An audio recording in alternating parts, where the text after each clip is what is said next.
zeçu pirukal em derneketin cemal Zaru zeçu pirukal em derneketin cemal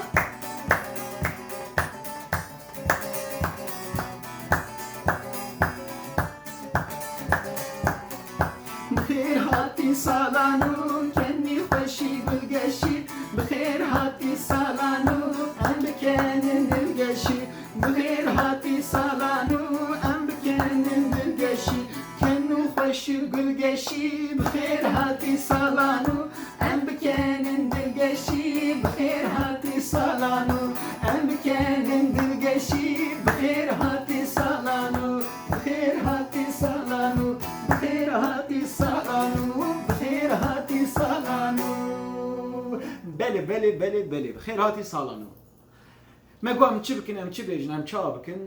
Me got em biceribînin çend peyval du hevn û stranek çêkin em bi hev re stranekî bêjin û sala nû bi hev re pîroz bikin êş û derdên kevin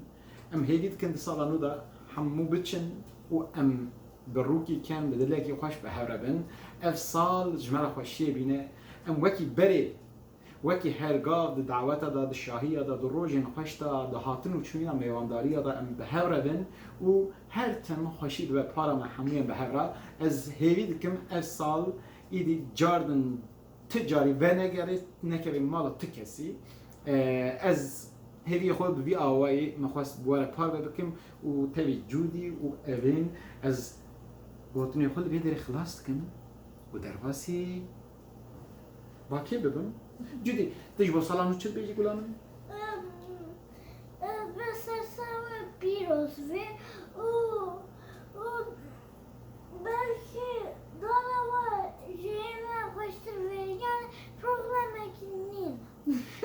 Cudî dibêje dara we ji dara me xweştir be yanî mala we ji mala me geştir dara we ji dara me xweştir be em spas dibêjin ji bo Cudî Sersala ve pîroz ve hêvî dikim salan nû xweşî û geşî û her tim şahiyê bîne em dîsa wek berê werin cem hevdûra kêf û şahiyê bikin dîlanê bigirin bi hevdûra strana bêjin em hêvî dikin em tim rojê xweş û geş bi hevdûra derbas bikin salan û ve pîroz be Salan û pîroz be bye bye